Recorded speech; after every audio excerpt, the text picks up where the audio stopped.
Welcome back, everyone. We hope you had a good break, nice coffee, and you enjoy networking with. Perfect. Okay. It's my pleasure now to welcome Anna Simas. Anna is an ethics and clinical research consultant, and she will update us on informed consent and participation in clinical trials, which is obviously a very important part for us patients when we participate in such trials. Thank you, Anna. Please, the floor is yours. Well, thank you, and hi to all. I want to thank Shogun Europe's invitation.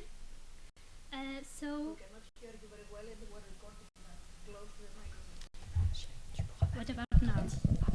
Better? Okay. So, good morning. I hope you are all well and well rested from the coffee break. I would like to thank Shogun Europe's invitation to speak at this workshop. I have been a clinical research coordinator and research manager for, I was it during 9 years of my professional life. So I have dealt with clinical trials patients, with investigators, and I have seen a lot of informed consent forms, and I have spoken with clinical trial participants. And it's a subject that it's very close to my heart because I enjoy having everything ethically performed. So let's start. Feel free to interrupt me at any time, and if you do not understand any word or my Portuguese, please let me know. Also, if I might forget some words in English, and I might need your help and ask you to help me with that. So let's practice my English and speak a bit about the informed consent and participating in clinical trials. So first, we will speak about the historical context of ethics and clinical research.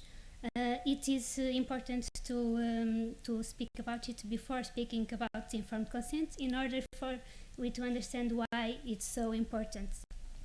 Then we will speak about what is actually an informed consent and why and when do we need to sign it, and then what is compassionate use.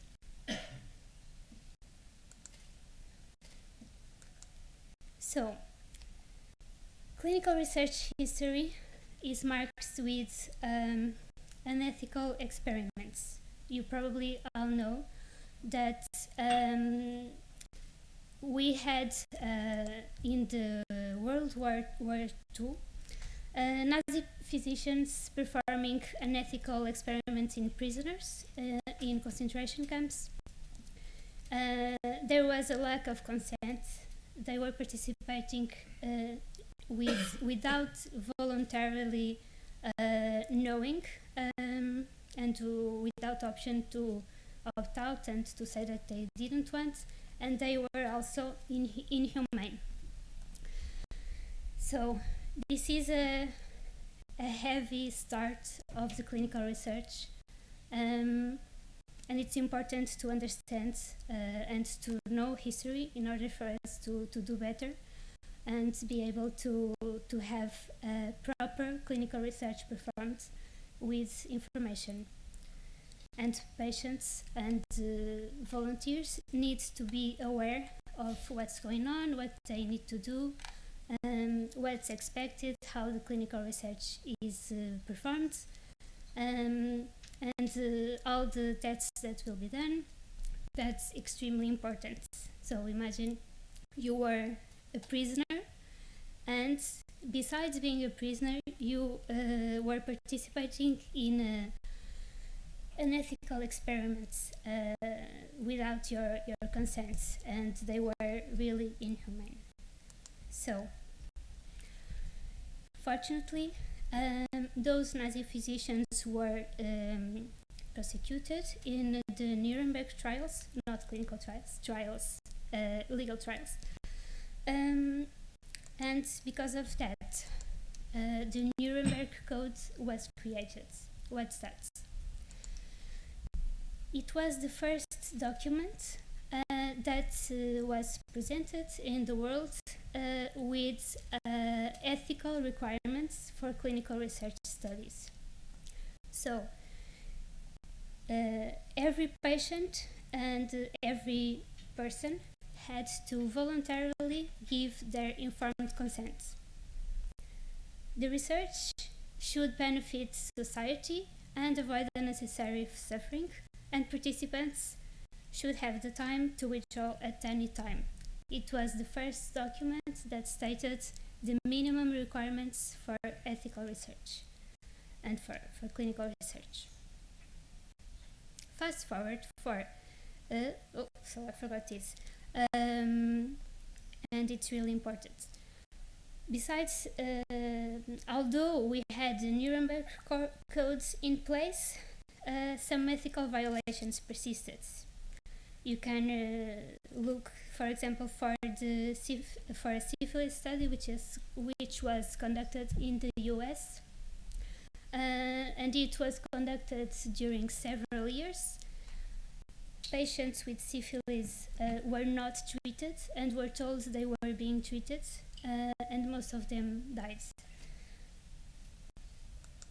So, fast forward for today, and for a few years after that, and the Declaration of Helsinki was created. It is a more structured document about ethics and how clinical research should be performed. Today, it has had many updates, several updates during the years. The first version was in June 1964, and its last revision was this year, in October 2024. So today, the Declaration of Helsinki has 37 points explaining how clinical research should be conducted, stressing that informed consent is mandatory, that respect for participants is law, and that we need ethical oversights to minimize risks, to maximize benefits. It also includes now vulnerable groups. So first in clinical research, vulnerable groups were not included. Now they already are. A very interesting point now is the inclusion of patient perspective. Now, in order to perform clinical research, the first steps are being done in order to include patient perspective, and that is very important. It also states that electronic informed consent form is now allowed, which is also a good step in order for us to evolve in clinical research and also in the world. And it also mentions post-trial access to medication for participants who will benefit from them. It's, I believe it was the first time it was included in the Declaration of Helsinki. If you have any questions, you can interrupt me. Okay. So, what's an informed consent form? Does anybody know, or what do you think an informed consent form is?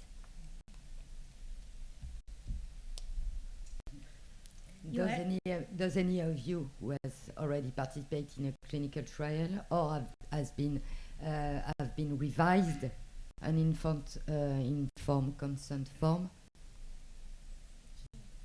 Okay. Do you want to share any insights of what you know or think what an informed consent is?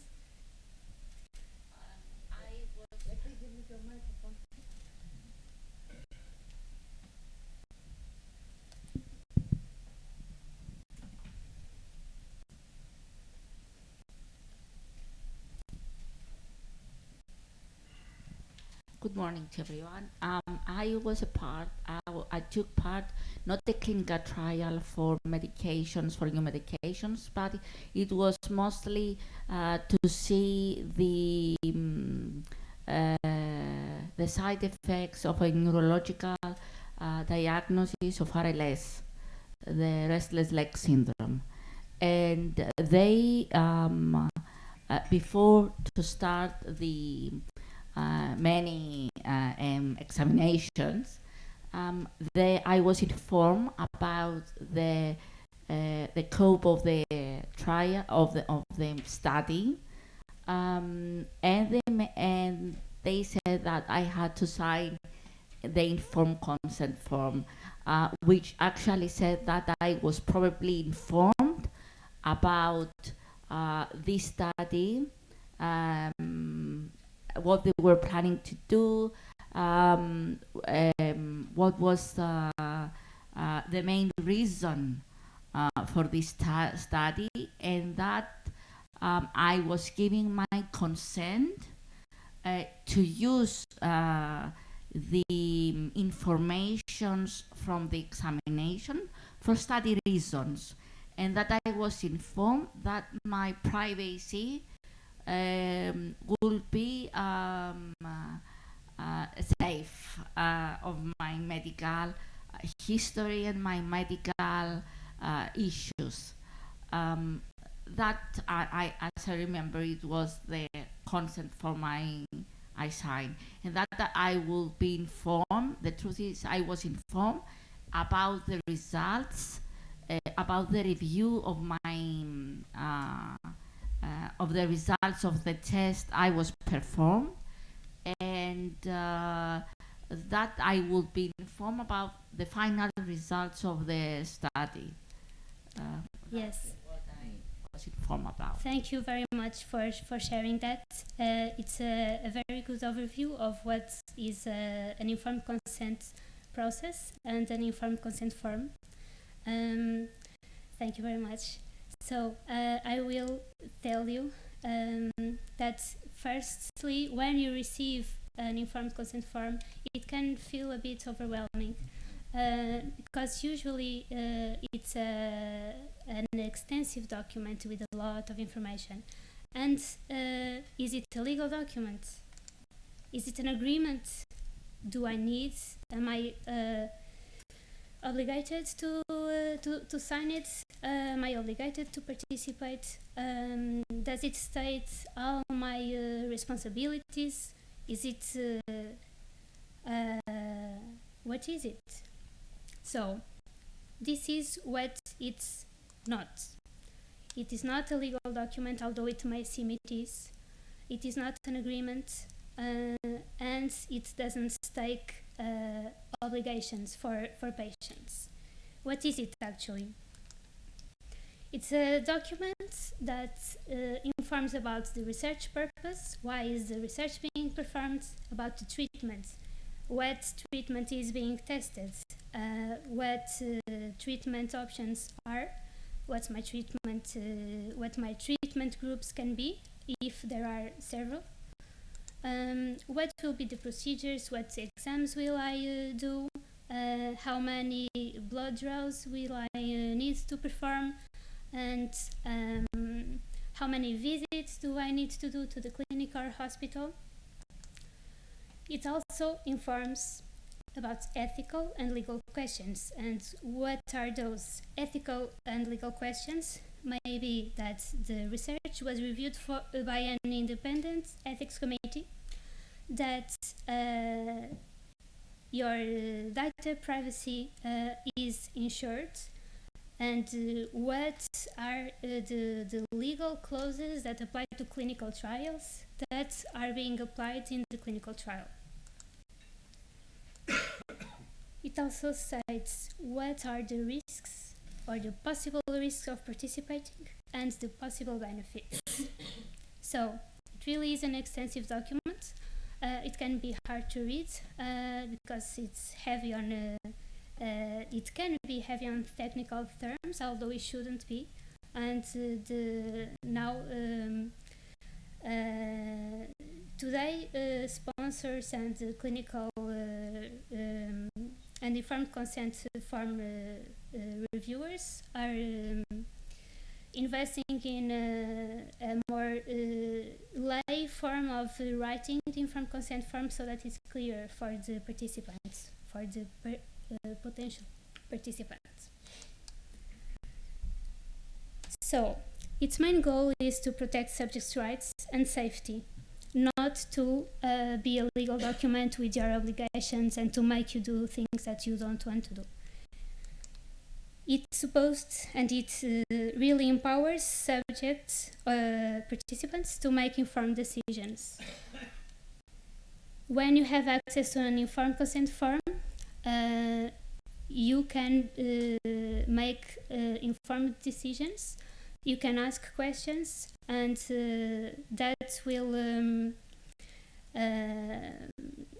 will make you more comfortable with what's being done, because you will know what will happen. You will know what is different from the normal clinical practice, what is done in the study that wouldn't be done if you were not in the study.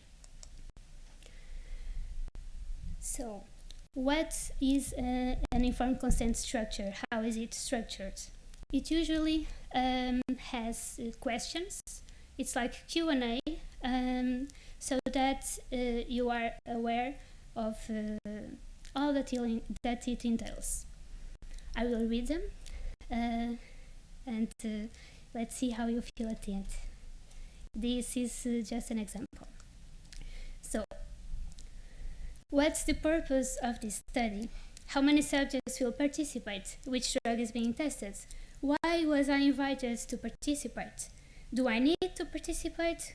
Well, what will happen to me if I choose to participate?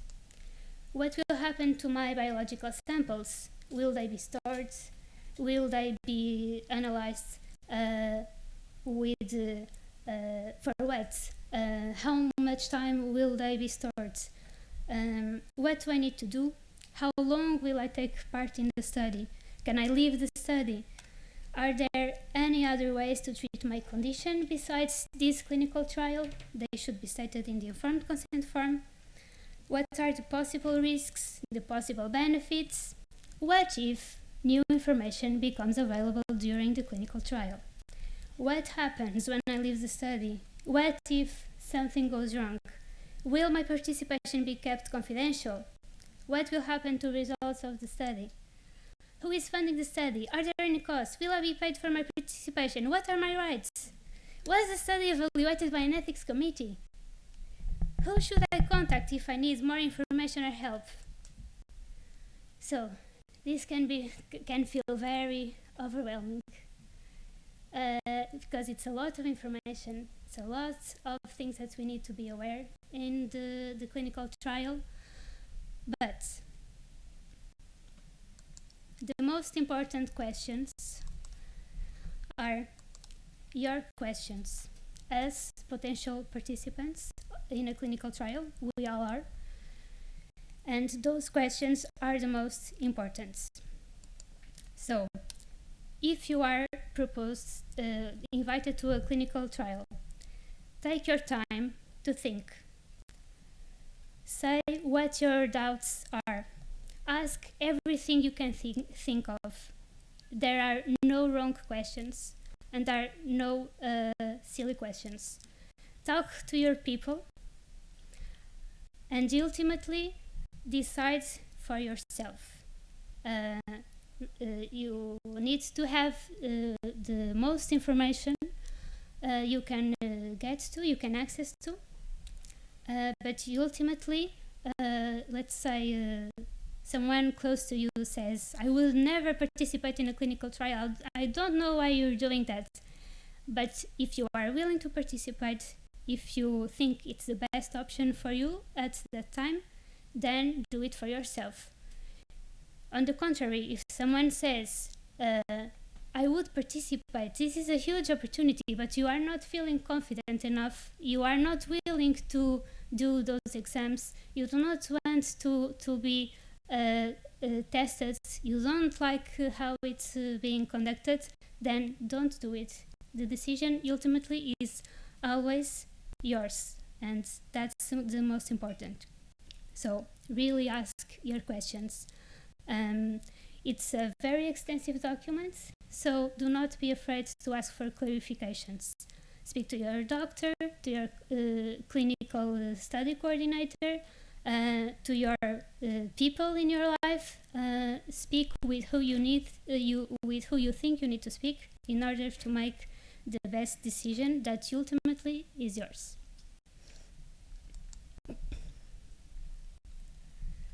So why and when do we need to sign the informed consent form? Why do we need to sign it? It ensures participant safety and it acknowledges understanding.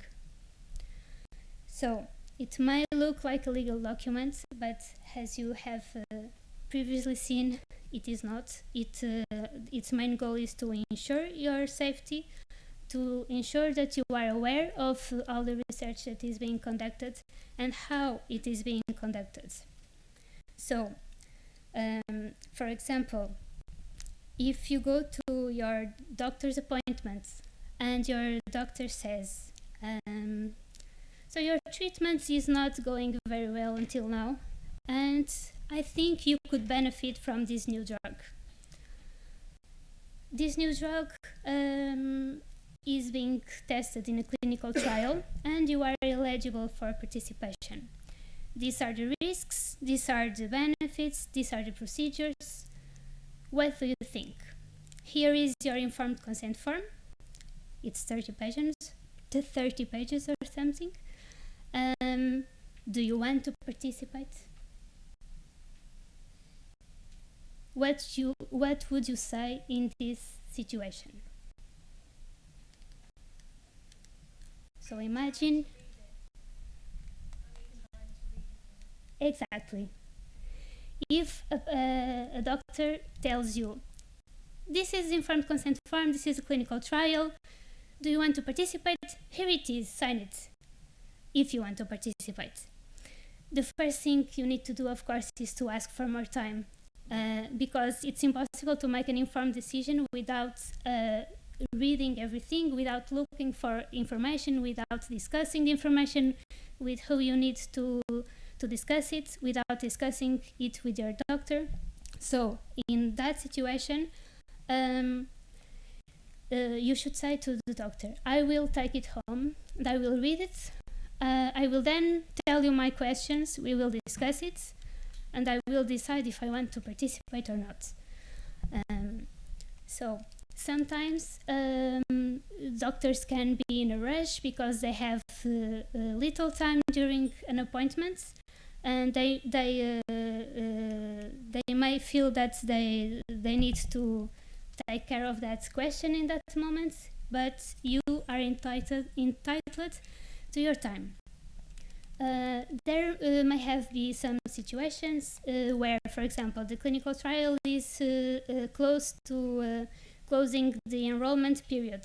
So the invitations to participate in the trial will end next week, for example. So the doctor will tell you that, and you are aware that in order to participate, you need to make an informed decision until that date, because after that, there's no availability for you to enter the clinical trial. If on that deadline, if there is any, you do not feel that you should participate or you are not sure, then don't do it without knowing everything. And when do we need to sign the informed consent form? We need to sign it before any clinical trial procedure.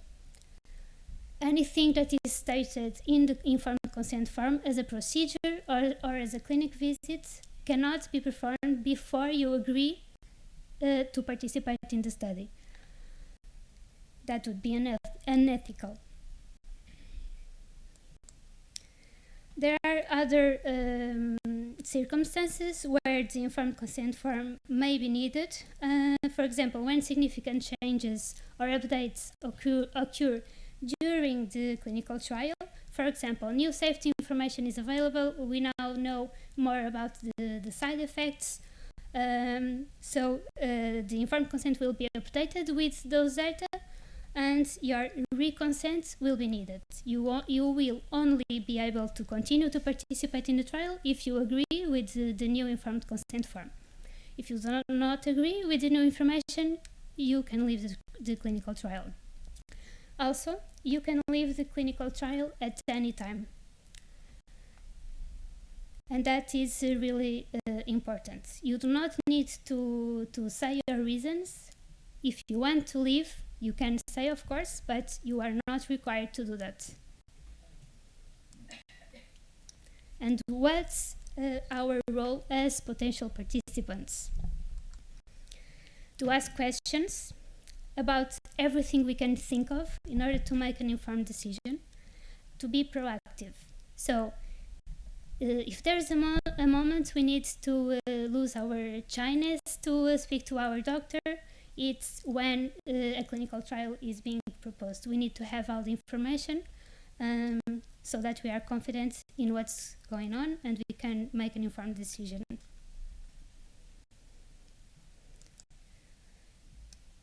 Any questions until now? Yes. When you say you can leave at a time, does it mean you have to give them a notice, a time notice? Okay, I'm going to repeat it again. When you said you can leave anytime, but when you say anytime, do you have to give them a notice, a time notice, or just say, listen, as of today, I'm stopping it? If you want to give a time notice, you can do that. But if you want to leave on that day, you leave on that day. Right.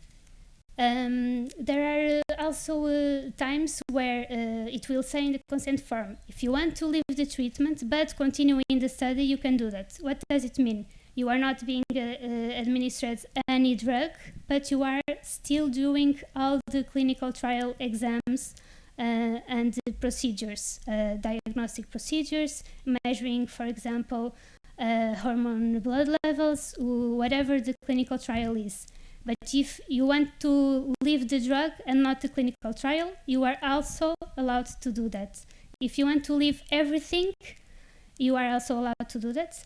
And the doctor can never discriminate any participant for leaving the clinical trial. Also, when the participant is proposed the informed consent form to participate in the study, if the patient says to the doctor, I do not want to participate, they can not discriminate that patient, and they have to keep treating them as usual, without any changes.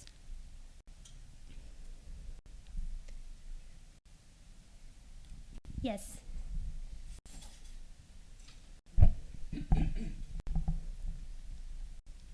So, thank you for this part of the conversation. One thing that sometimes happens when participants decide to exit a clinical trial is, depending on the drug that is being studied or the intervention, whatever it is, sometimes a follow-up visit is required. So you know, it's okay for you to stop being in the study, but just to make sure that you're as safe exiting or as well exiting as you were when you entered the study, sometimes there's a follow-up visit. Again, that visit is not mandatory and you can opt to not go through, but it's important for, maybe not for you, but for other people that are participating in the trial, to make sure that if you stop the drug, this is what happens, and the physician will do everything in their power to make sure that you're, you know, as healthy as you were when you started the study. And the only or the best way to do that is with a follow-up visit, and usually it's like a few weeks after your last participation or your last dose of the study drug. Yes, thank you for stressing that.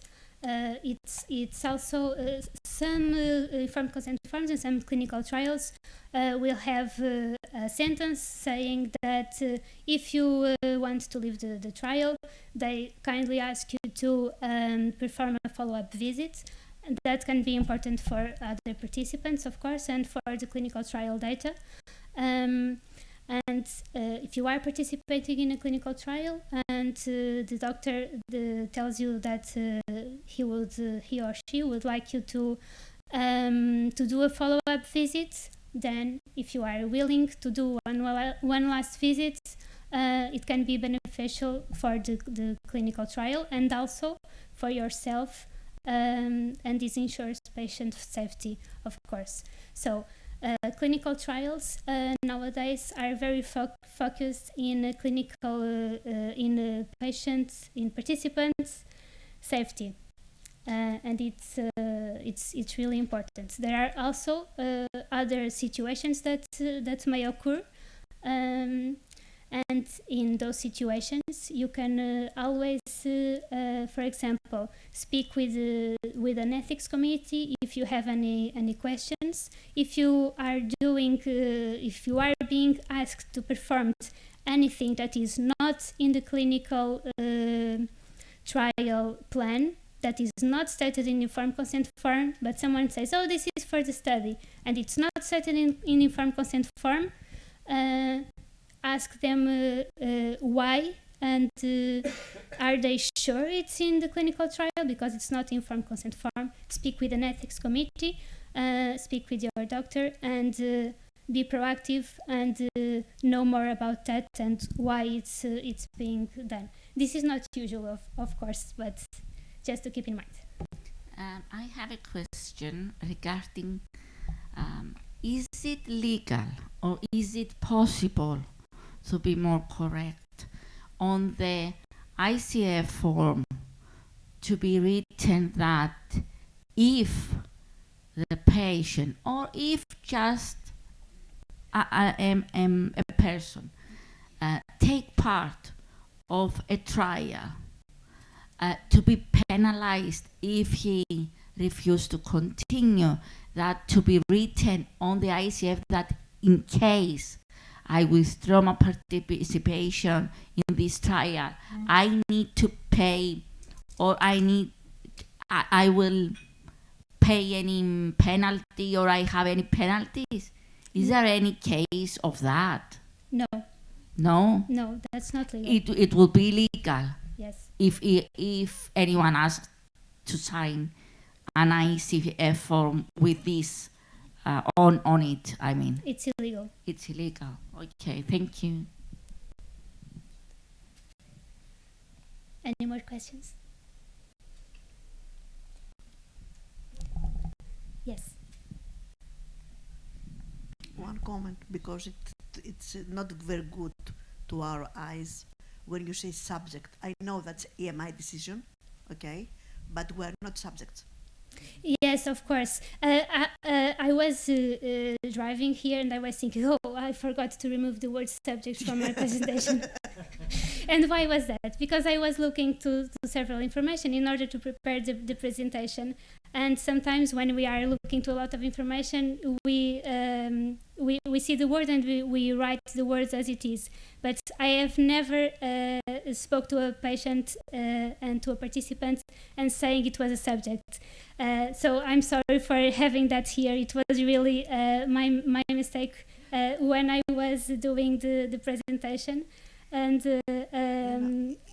I was going to remove it, but I didn't have the time. And thank you for saying that. It's not about you. It's about yes, the regulations. I know. Because it's subject. So we have to try to remove the word or to replace the word subject, because this is the starting point of the not motivating the patients to be included in a trial. We are not subjects. Of course. And second, I have 2 case studies where they sent us to review a consent form, and we just review the word subjects to patients, to participants, whatever you like, and EU accepted that. So it's upon us to try to change, and upon clinicians to change the word subject. Yes, it is. I can say that in Portugal, the words used is participants, because the other one doesn't even make sense. But when I'm looking to information in English, in a lot of places there is the word subject, and we are not subjects. Anybody is not in a clinical trial. We are participants, of course. Actually, in the last version of the Declaration of Helsinki, they have changed that term, and it's now participants and not subjects. So I'm sorry for having that word here. We really are not subjects, and we are not guinea pigs, as some people say. A lot of patients use guinea pigs. Exactly. So it's also our work as patient association to disseminate exactly what you are presenting today to patients, to explain and demystify the clinical trial for the patient with maybe less health literacy, let's say, forget definitely that guinea pig thing. So that's Yes. one of the topics, that one of the reason we organize this 2 days workshop. Yes. To again explain, to disseminate and communicate towards patients. Exactly. I will share a personal story. Whenever I say that I work in clinical research, that I'm a clinical research coordinator, and I deal with patients or participants in clinical trials, people say, "So, are they guinea pigs?" And I am like, "No." And people who already know me play a bit with that and say, "Oh, I cannot say guinea pigs." And I start saying, those are animals used for clinical research, not for clinical research, for preclinical research, non-clinical research. Humans are not guinea pigs, so do not say that to me. I'm always trying to advocate for participants and for patients, but it's really difficult when we are in society. People have a lot of misconceptions and are not always open to hear new perspectives, or like to keep saying, "Oh, but I like to say it's more fun to say guinea pigs." But you need to have respect for actually clinical trial participants. They are people as you are, so.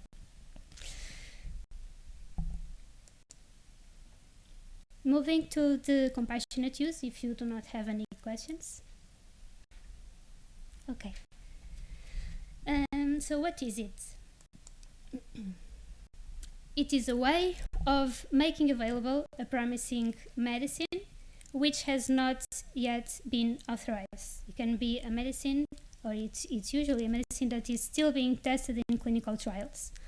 And why aren't you participating in the clinical trial in order to have that medicine? You may not have fulfilled the clinical trial criteria in order to enter the study. But you may not have available other treatment options. Your treatment may not be working well. You have a life-threatening, a long-lasting, or a serious disabling illness.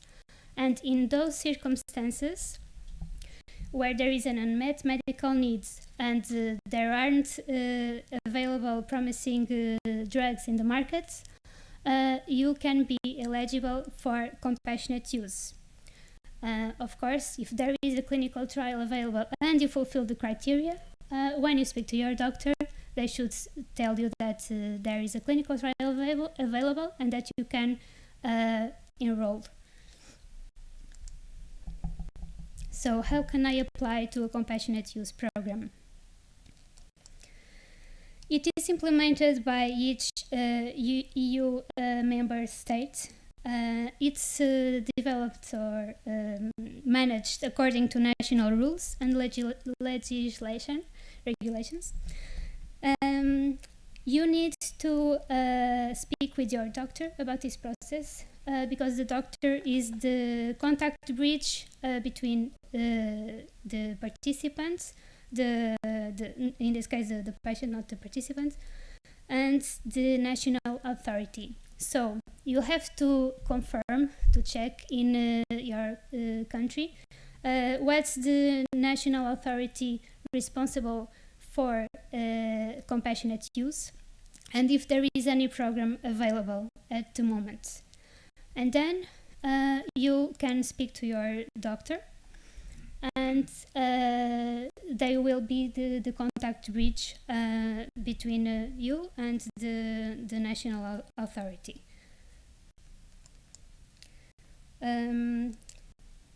If you want, there are in the EMA website, there's a few information about compassionate use in different countries, which national authorities are applicable to each country. So you can confirm there what's applicable, what's your national authority responsible for the compassionate use. So, where can you apply? You can look for a program.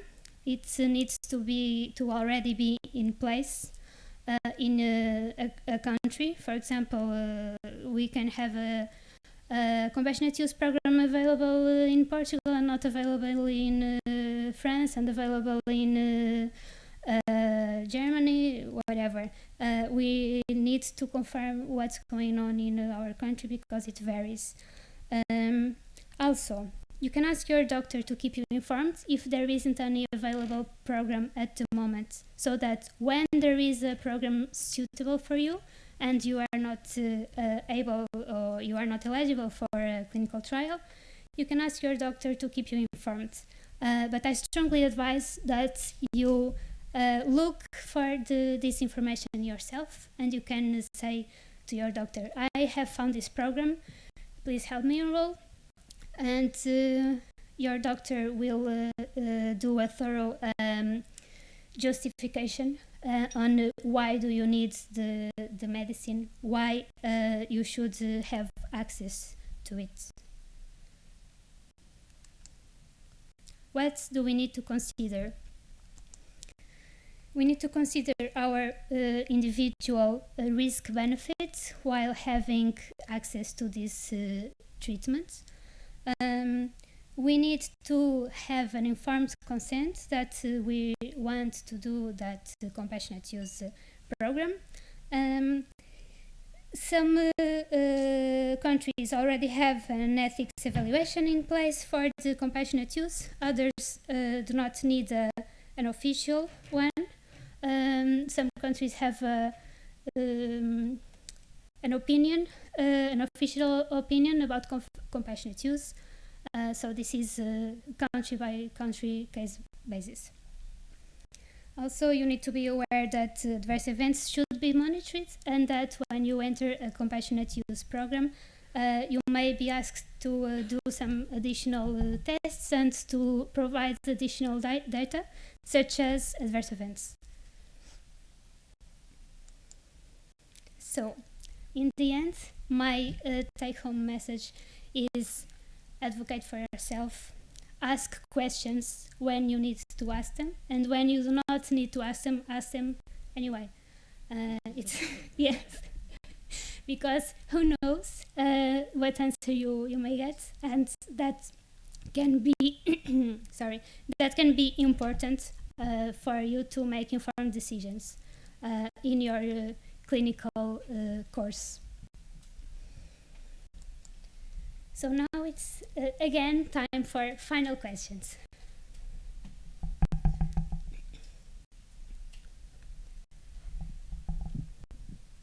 Hi, thank you. Quick question. In Europe, are the compassionate use programs at the discretion of the pharmaceutical company, or are there any mandates at the national level for these programs? And I would also suggest, at least in the US, you can also, if there isn't a program, petition the pharmaceutical company for compassionate use. I'm not sure. That's I'm not fine. sure. That's fine. Anyone? Usually, I think that the pharmaceutical companies have the compassionate use programs, but they are probably suggested by each member state when there is a need. I believe that now at least in the EU, that this issue is now being further discussed, and it will be more organized. Until now, it was like we really needed to look for information in order to get it. Yes. Yeah, maybe just to add, I think as far as I know, in EMA there is not any country that has mandatory requirements for compassionate use for post-trial access. As far as I know, there are frameworks being put in place, but that's indeed on the country level, nothing overarching. There are definitely outside US, EU region, countries like Brazil, South Africa with really strong regulations. In Brazil it's mandatory. Even if your drug has even the slightest benefit, you are required to provide benefit also, for example, to the placebo patients, and have infinite access to the drug following the trial. So in Brazil that can be really years, decades even. So indeed it's non-negotiable as well. So you really have to make sure as a company that you have your program in place and that these patients receive continued access. I think, at least speaking from our company, I think all companies have frameworks in place. Also, we have, for example, a dedicated website with Q&A related to post-trial access. What are the considerations for a company, whether to do that or not? That depends also pretty much on the situation. I think in Sjögren's, when there's no approved therapy, that makes a company usually more proactive in exploring the opportunities to do that. You always also have to be careful because some countries, for example, do not allow it, but there are other options to do it. Instead of a compassionate use program, you can, for example, just run a very lean and simple clinical trial, post your, for example, phase 3 program that persists for 5 years, in which there are no real procedures, but just access to the treatment. But yeah, in cases of other diseases where there is a lot of standard of care available, if you would look at RA, psoriasis, for example, then usually you can also refer to other treatments that are available, right? So that to ensure that patients still have access to the right treatments. Yes, it's regulated by each country. So that's why we need to check on a case by case basis. And there are also other programs besides compassionate use that I believe we were speaking about, the expanded access program, which is when you finish a clinical trial and you automatically have access to the study treatment. So let's imagine you are participating in a clinical trial. You are benefiting from that drug. It really makes a difference in your life for your treatments.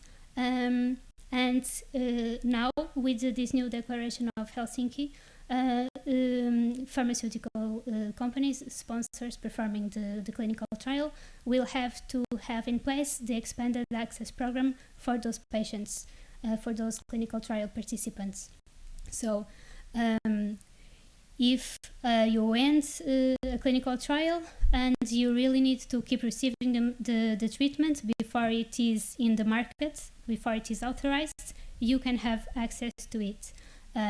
Previously, this was not always so clear, not in all countries, but now we are in a good road in order for that to happen. And if I may add, it's also important for patients who had been in placebo during the trial, because it gives them the chance to try the drug with this long-term extension. You know, so it's a huge benefit for both arms of patients. The one with the drug can continue if that was great for them, but the one with placebo can have access to treatment. So no loss of chance for other patients under placebo. Yes, and that kind of information should be in the informed consent form. So that's why it's so extensive, and that's why it's really important for us to have knowledge about what's going on in order to make an informed decision, and in order to know how can we keep being treated after the clinical trial. So it's also the moment to ask what happens if I'm benefiting from these treatments, and in the end of trial, what will happen to me? If it's not stated in the informed consent, it should be, and it's a really important question to be asked. I was thinking of you, Anna, with what you told earlier about your participating in a clinical trial. Well, actually, Olá, Ana. I'm just switching to Portuguese so she knows who I am, because we've talked before, but this is the first time we are face to face. So my question is regarding the informed consent. What kind of people design and produce the informed consents? I mean, it's the CROs, it's a team of lawyers, because it looks pretty much like legal language, although it's not a legal document. Because I don't understand this yet. I want to understand who produces this, and if these experts, because they are experts in this kind of documents and language, did they ever care of asking patients if they understand what is written in the way it is written, and the graphic aspect of the document, and so on? Thank you. Thank you. Thank you very much for your question. That's a really important question. The informed consent form is produced by regulatory specialists. It can be produced by the pharmaceutical company directly, or by a CRO. And it will, when we have a multi-center, multinational clinical trial, there is a master informed consent version, which are the minimum basis for that informed consent form. Then it is adapted to each country. It's always in English, and it's adapted to each country. So the pharma company or CRO, with their regulatory specialists send it to the national offices, and the country regulatory specialists will adapt the master version to their country requirements. So if there are any specificities, for example, for a long time we have had the National Ethics Committee requiring a few key points to be included in the informed consent form. So when I was a regulatory affairs specialist, I needed to add that information in the informed consent form to confirm it was adapted to the country. So other national regulatory specialists also do that for the countries. Then the informed consent is translated to national language. There is the applicable guidelines state that a layperson should read the informed consent and should give their opinion. When I was a regulatory affairs specialist, I did not see that being done, but I cannot say that it wasn't, because when the informed consent was passed on to me, I was only able to do that changes. For example, I am a very critical person, and I like to advocate for patients. So when I was in a clinical site, that's an important step I will add. So after the regulatory specialist adapts to country and it is translated to national language, some sites, some clinical centers or hospitals may request the informed consent form in order to review it. When I was a clinical research coordinator, we always asked for the CRO or pharma company to send us the informed consent form adapted to Portuguese, adapted to the country, in order for we to check our site requirements and to ensure the patients were protected. So that's something a site can do. Before submitting to an ethics committee, they can give their inputs. And that may be useful because sites can identify situations such as lack of expanded access program written down in the informed consent. Let's imagine a big pharma company has an informed consent, a master informed consent form, and the expanded access program is specific to each country. So they forget to put the information because they are working in a country where there's no access, there's no expanded access program. So when it is passed on to other languages and only translated without country adaptation, that information may be missing. And sites are able to identify those situations and say, this is missing, and we will not perform the clinical trial in our sites. We will not give you patients. We will not accept it if you do not add this clause.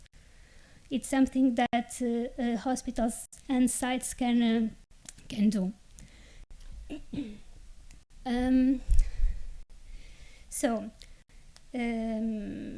Now I forgot. If I may add a last final comment. Do you think it's possible? You know, we are patient research partner, many of us, and we are often asked to review this consent form, information sheet, something like that. But if I understand you well, at the end of the day, we can't change that much. Yes, So- that was my perception when I was reviewing the informed consent form, and that was actually one of the reasons I moved back to clinical sites and not in a CRO, because it's really important for us to have critical spirit and to propose changes where needed and to advocate for patients.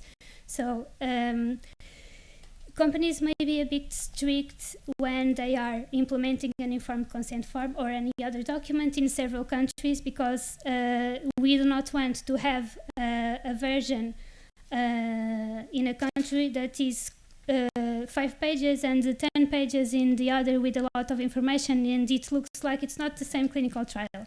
So that's why they sometimes can block the process a bit. But we as patients and potential participants can request changes, we can ask questions, and with time that will be considered while doing these informed consent forms. And a sign of it is the new declaration of Helsinki, where patients' participation in the clinical trial development process is already written down. Yeah, just it's not a question, it's a very quick statement that just reinforces what Anna has just said, that language matters and patients are not willing to sign a thing they don't understand. So there must be efforts to include PRPs in reviewing the ICF, and it should be in a more lay language, and the way it looks, I've seen beautiful ICFs from French clinical trials, so if they can do it in France, why not across Europe? Using the best examples and sharing best practices is a need. So I would say the take-home message would be language matters, and if you want to recruit in around patients, a huge effort has to be done, starting in the ICF, because it's a huge barrier for recruiting patients. They are not willing really to sign something they don't understand. Thank you. Thank you, Anna. Thank you, Anna. Thank you. Thanks a lot for this very interesting and informative session. Thank you so much. Thank you.